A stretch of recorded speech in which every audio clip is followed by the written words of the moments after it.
Good evening. My downstate family knows when I say good evening or good afternoon, that means hello. Wow. I know you have to indulge me for just a moment. I'm an educator, so I have to speak just for a little bit, if you don't mind. This is such a terrific honor. I'm overwhelmed. I have to first of all congratulate my colleagues and fellow award winners, Ms. King, Mr. Parsons, Mr. Gumble, Mr. McDonald. I'm humbled by this recognition and honored to be among you, especially on this, the 15th anniversary of Arthur Ashe's founding of the Institute. I applaud the Arthur Ashe Institute and Arthur Ashe for his vision and his commitment to a cause that is as vital today as it was a decade and a half ago. Of course, he was called away too soon. But before he left us, he recognized the important need to fulfill an unmet need, and he was compelled to action on and off the court, and we're grateful for that. Each of us has been called. Some of us have been called for medicine and healthcare. Others of us have been called to serve in the allied health professions as PTs, PAs, OTs, and midwives, etc. Some have been called to be entertainers and business leaders and executives. Regardless of our calling, each of us has had entree to our profession, not because we were just talented or capable, but because someone opened a door to allow us to walk in. We would be very short-sighted to think that each of us has arrived here by ourselves. We have, in fact, not.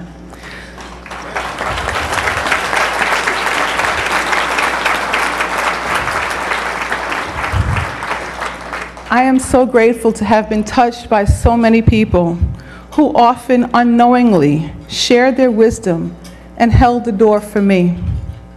I'm a product of many forces and voices that continue to echo in my spirit. My parents instilled the importance of education, but they also instilled the importance of relaxation and having a life. And they often said to me, "Take it easy, girl." And I still hear that voice telling me to take it easy.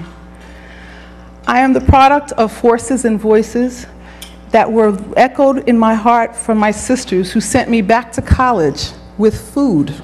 And for the young people in the room, you know how important food is when you're studying. I also received many phone calls from my sisters when I was waiting results of an exam, and each time they would call me and say, "How did it go?" I did not arrive here alone. They are here with me today. I also have 3 wonderful children who spent many years sitting in waiting rooms while I took care of patients, or sitting in my office while I wrote grants. They watched videos while I was writing. They've sat in the classrooms of classes that I taught and some classes that I took. And all the while, they acted like this was perfectly normal. I continue to hear voices of mentors like Dr. Joanne Bradley, who served as a beacon of light for a then young faculty member and a novice program director, and now for a not so young dean. I also hear the voices of Dr. Jerry Deese, who still reminds students and those of us who eavesdrop on his conversation the importance of not just doing well. We will always do well in healthcare, but it's more important to do good. I'm privileged to work with a dedicated faculty and staff in the College of Health-Related Professions and to be a member of the downstate community of people who hear similar voices. Maybe we all need some meds because we're all listening to these voices and we're responding to them, so maybe there's something else that's going on here.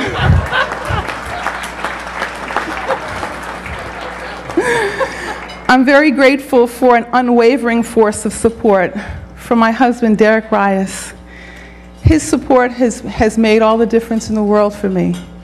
He's like the wind, often quiet, but always providing energy and enabling at the same time free movement. You know how important that is.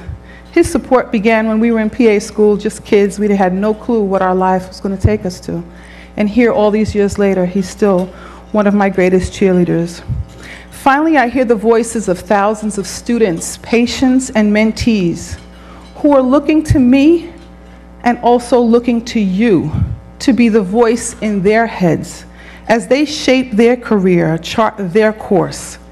So as you see, I did not arrive here alone, and I do not leave alone. I leave you with a message that Arthur Ashe instilled upon us 15 years ago. It is more important to do what you can, start with where you are and what you have, and make a difference. We hear so many grim stories about the future of youth and children in this society, and we're worried about them. But each of us have a responsibility. I look to the students in the Arthur Ashe Academy as the future of healthcare, and I encourage you to do the same. Each one, in fact, must teach one. I'm honored and grateful. Thank you so much.